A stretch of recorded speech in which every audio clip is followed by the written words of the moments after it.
So we're here in the iconic guitar room Yeah. at our fearless leader's home in Norwood. Ernie Bach Jr., the founder of our podcast, Music Drives Us. And when I took over this podcast a few months ago, Ernie came to me and said, Jaybeau, you got to get a guest that has a deeper voice than you. So, I don't ladies, know if he's succeeded yet, or you've succeeded yet, but well, here he is. That's the unmistakable voice of the iconic Kiefer Sutherland. well, So thank thank you you. so much for joining us My today. gosh, thank you so much for having me. What a pleasure. You were here last night performing at our annual fundraiser for Music Drives Us. And I can't get your performance out of my head. Oh, I hope for good reasons. It's for good reasons. When you think of actors, the iconic actors that are also performers, Elvis, actor, but his music was an extension to his acting. Dolly Parton, Frank Sinatra, they're an extension to their acting brand. Your music is in the opposite orbit of Jack Bauer. I don't think we can have Jack Bauer ever sing. Yeah, no. And it's Frank Sinatra won an Academy Award for his performance in From Here to Eternity. But I agree with you. He still thought of it, and rightfully so, as an extraordinary musician. I think audiences, and I don't think I'm any different. I think we want our memories of performances to kind of stay the same. So, I love Jimmy Stewart and his work. I love Tom Hanks and his work, and I think I would probably have a difficult time letting them go off in another direction and start painting or doing this, because I rely on those people and those performances and what they do through my life. So I certainly understand it. Having said that, it's my life, and I'm going to do what I want to do. And in the last 20 years, I've just finally felt musically that I had something to say. So if you had asked me 30 years ago, I would have told you I have absolutely no plans to ever make a record or perform live. But it's something that I enjoy so much, and so I do it. But I'm certainly aware, and especially in North America and the States, those boundaries are very rigid from an audience perspective, and I certainly understand them. But I'm going to do it anyway. I loved your quote on TV yesterday. When they asked you the difference between your acting and your music, and you remember what you said? Well, yeah, I mean, I loved doing Jack Bauer, and I loved doing 24, but those were stories that were created by writers. When I sing a song that I've written, it's a story from my life, and it's a perspective from my life. Yeah. And so that's a very personal thing. And what I'm hoping to do with the music is that, because the songs are quite broad, right? They're about love. They're about loss. They're about the big kind of theme items, things that we all have to go through as people. And so I'm writing something, and hopefully someone else is going to be able to say, I've had that experience too, and that we walk away and understand through music that hopefully we have a lot more in common with each other than we have differences. And I think, I don't think right now that's more important than it was 20 years ago. I think it's something that we have to, as people, strive in our society to find common ground all the time. And I think that that's just something each generation feels they have to do more than the last. But I think it's just human nature. And the phrase "divide and conquer" was how British colonialized the rest of the planet, right? And so it's very easy to be divided, but if you do, you'll be conquered. And I think, again, the common ground is something that we need to have a healthy, functioning society. And music, to me, and this is just a personal thing for me, music is the thing that does that more than films, more than painting, more than poetry and writing. Right. Music, for me personally, is the thing that has made me see more commonality within other groups of people than any other thing. So let me add to that. Your performance last night, And Ernie was sitting in I think, the front row. And after he came up, he says, I got emotional. Hmm. And when I heard you sing American Farmer, Mm-hmm. and just your performance hung with me when I went home, I couldn't get out of my head. We can see your heart Oh. come through with those songs.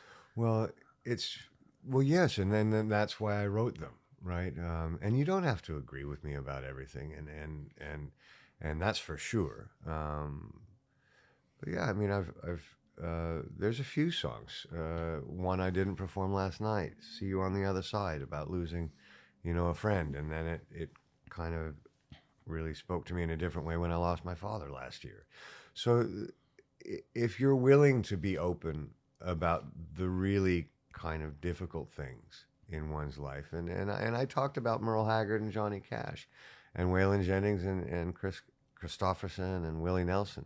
Those guys wrote amazing songs that were not very flattering about themselves, about their problems with drinking and drugs and their problems with fidelity and certain things, aspects of their life. And I love those songs because I would make mistakes in my life, and I could look at those songs and lean on those songs and realize I'm not alone, right? I'm not the worst person on the planet. I've made a mistake, and let's pick ourselves up and try not to do that again. And so those songs saved me in many ways, and I've written a few songs about mistakes that I've made as well, and hoping that they provide comfort for someone when they're going through a tough time for themselves. And so, again, it's like a river that just keeps flowing downhill. And that's the source where we can kind of communicate with each other that we're all trying to get through this thing, right? And no one gets out alive, by the way, right? So we're just trying to make the time that we have here as positive and functioning as possible. And music to me just does that. And so thank you very much for saying that, because to be a part of sharing information with other people through music is a really important thing to me. When I started preparing for our interview, I found Two Steppin' in Time and the studio version. Yeah. And I was like, I can't get that out of my head. It's Mellencamp. Yeah. My wife Heidi said it sounds like Tom Petty. It's Mellencamp. To Those me, are two artists that I have a great affection for, and probably unconsciously are lifting things from all the time. And Keith Urban, and Yeah, I know he's didn't great. he, your produce did his producer help you with that album? Chris Lord Alge produced that record. He mixed and mastered the first two records, and then he had a studio that was right down the street during COVID, and we had just come off a tour. And we knew COVID was going to shut everything down, but we'd been basically self-isolating anyways on a tour bus, right? So we started. I only had like 4 or 5 songs for Bloor Street, but I figured if we went in and started recording them, it would be a justification for us to kind of not all go to our homes and say goodbye. So we agreed that we would be responsible, but we would go into the studio every day, and in an effort to not kind of have the session end because we were having so much fun, I think I wrote a song a night. And Two Stepping in Time was actually one of those funny songs because Gary Briggs, who was a big senior player at Warner Brothers Music for the longest time and worked with great artists. It was Neil Young's guy for the longest time. With the songs that I had, he said, "You really need a waltz." And so I started writing the lyric right there. I mean, the opening line is "Cigarettes in the ashtrays, all in a line. Empty glasses of whiskey show the passage of time." That was on my kitchen island, right? I smoked back then, and I had this terrible habit of kind of organizing my finished butts in the ashtray so that they were all neat. Like somehow you could possibly have a neat ashtray. And we'd had a couple drinks, and I started writing the song. I ended up doing it in 4/4 for the album, but it still had the feeling of a waltz. Funny thing about that song is I brought it in and I played it for the guys playing in my band. And at that point, Doug Pettibone was playing guitar and Austin Vallejo was playing guitar. And they took the song and they completely changed the sentiment of it. Right. And they kind of rocked it up. And I loved what they did with it. But when I played it last night with Rocco, I kind of played it the way I had acoustically that I had yeah. written it in the first place, and which was much more sentimental. it did sound a little different, still great. Yeah. But what I come from top 40 radio and I program stations, so I listen for hits. And I heard that I'm going, oh, there's such, in a good way, and you mentioned Warner Brothers, a commercial feel. I could hear that on country stations. I could hear that on pop radio across the country. Was that intentional? The commercialization. And that of it? song specifically got crossed over into the top 10 in Hot AC again in the middle of the pandemic. So it kind of just it fades off into the sunset. But it did get some action on the radio, and when COVID was over and we started playing some shows, you could get a sense of where, we're in Cincinnati, and you could hear a reaction to the song. It's like, oh, it must have gotten played here. Right. Oh, we're in Cleveland, didn't get played here, right? And it goes like that. But I mean, there's aspects of Keith Urban, John Mellencamp, Bryan Adams, Tom Petty. Right. Those are all commercial artists, right? They have great integrity in what they do, but they're still writing commercial songs. Yeah. Tom Petty knew that Refugee was going to be a hit off of Damn the Torpedoes, and that's what he focused on because he wanted it to succeed. I just finished the last record with Ethan Johns in the UK, and he had produced a record with Paul McCartney, and he was just amazed that Paul McCartney was as focused as he was, if not obsessed, about it being a number one record. Cool. And it's like, but you're Paul McCartney. He's like, yeah, because I had number one records. And I thought, well, that makes sense. Yeah. And of course you want people to enjoy it. Before 24,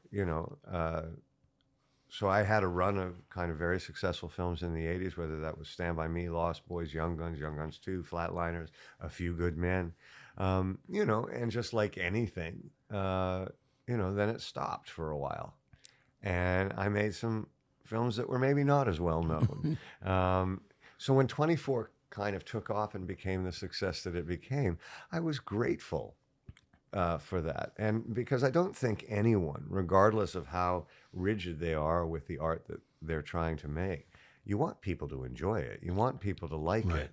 And so there were creative issues that I might have had with 24, but the fact that people enjoyed it as much as they did made me reassess that. And then I enjoyed doing it that way. So I'm the same with the songs. I want someone to think that they're catchy, and I want someone to like them.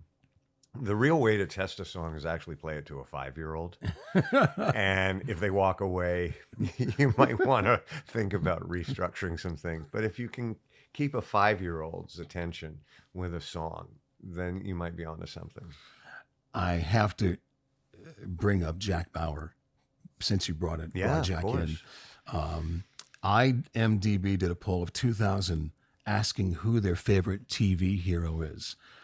You came in, Jack Bauer came in, number 4 behind William Shatner as Captain Kirk. Wow. Number 1 was Jon Snow, Game of Thrones. Number 2 was Doctor Who, Peter Capaldi, Shatner 3, and you 4 of all time. Wow.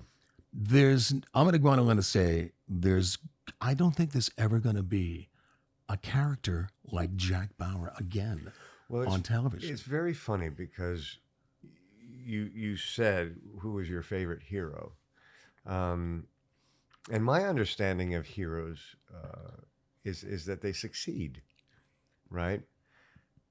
Jack Bauer had a terrible track record, and that was what was so exciting about the show, that this guy was put in a situation where he could not succeed.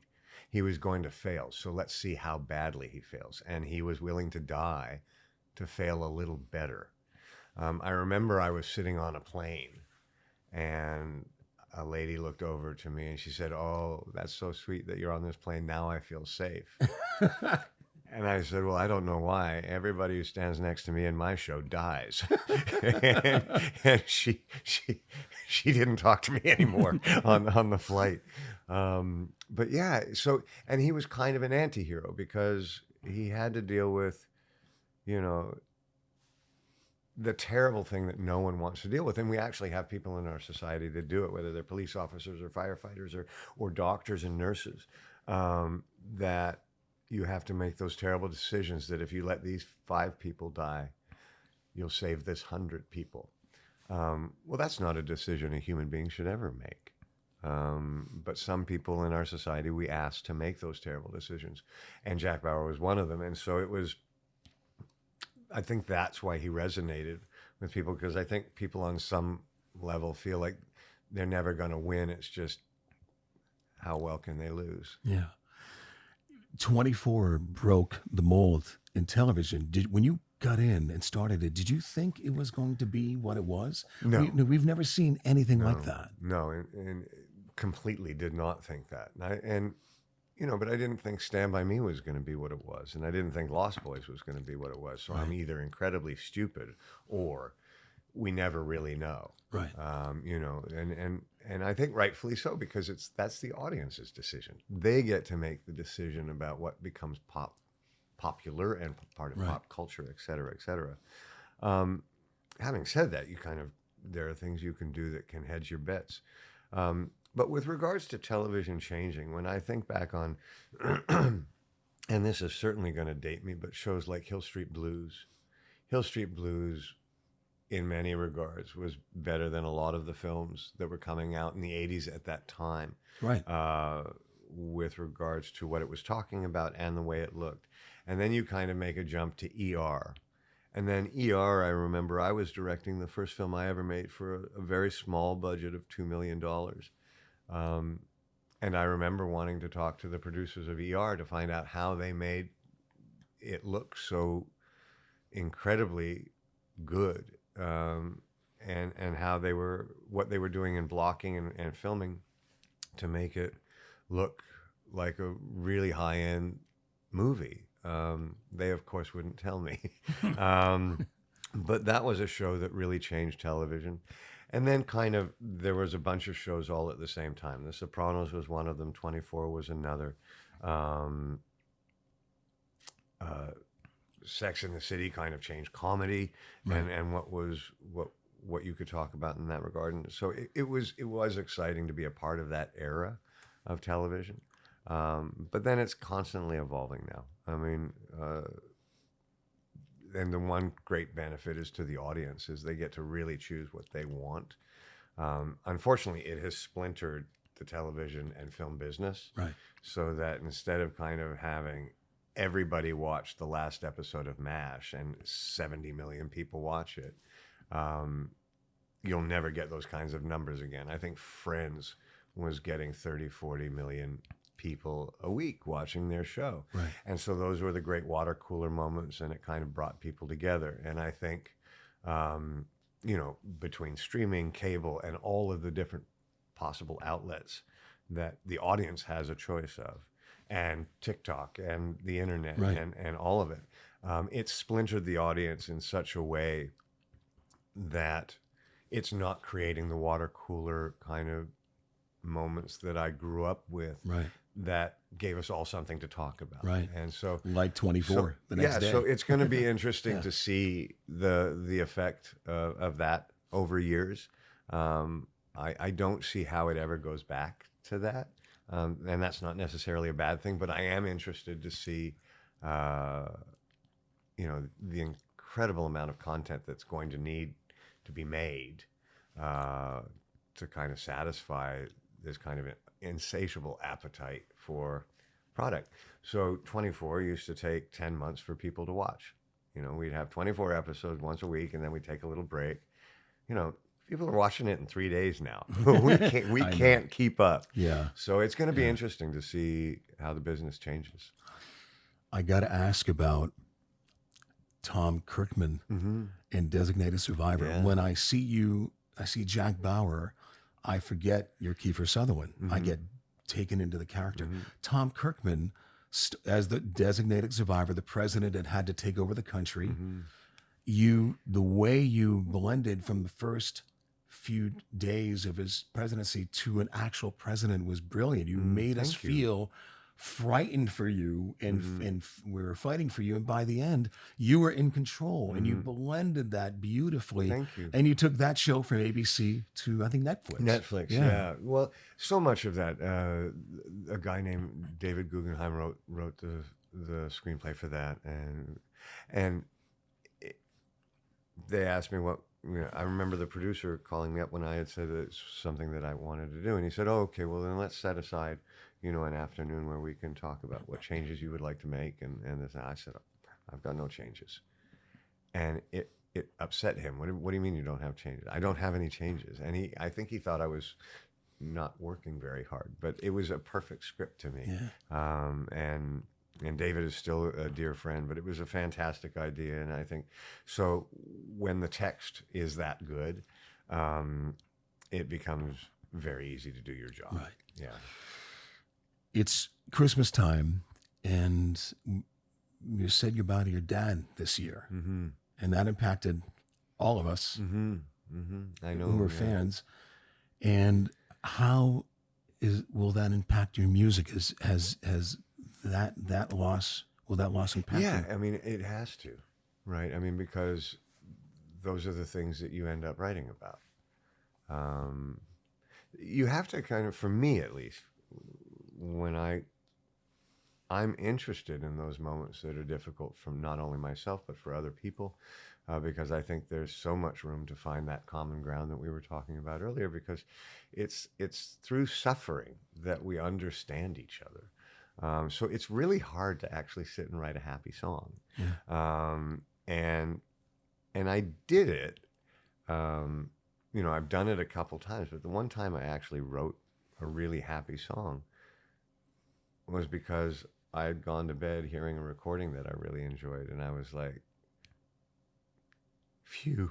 I was so grateful for it that I wrote a song about kind of being grateful. But it was very lucky. I mean, I woke up with half the lyric already in my head. I'd been thinking about it, I guess, when I was asleep.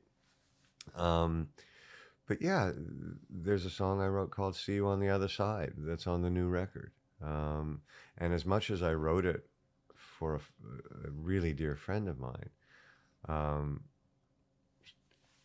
I could have written it for my dad too. Yeah. And Yeah. so it's, but it's also, that's something we're all going to go through. And for the people that haven't gone through it, they know they're going to.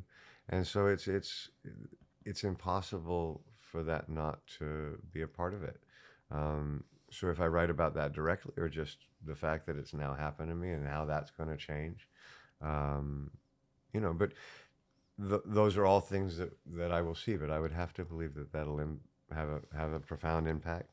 But it's very funny, and and it's not funny, but it's interesting. I have 3 younger brothers, and I have a twin sister, and all of us have experienced this very differently. And one of my brothers was having, you know, a very pronounced, difficult time. And he asked me how I seemed to be doing better. And I said, well, he's not gone to me, right? I talk to him every day. Choices that I make, there's not a film I've ever chosen to do that at some point I didn't think, oh, my mom and dad are going to dig this when they Right. see it, Right. And I want to make them proud. That hasn't gone away from me. Yeah. I'm not going to get to see him. He's not going to be able to tell me that he's proud, but it's the decision to do it. And he's going to like this, right? That's still a real part of me, and I think that's going to be till I'm gone. Yeah. Yeah.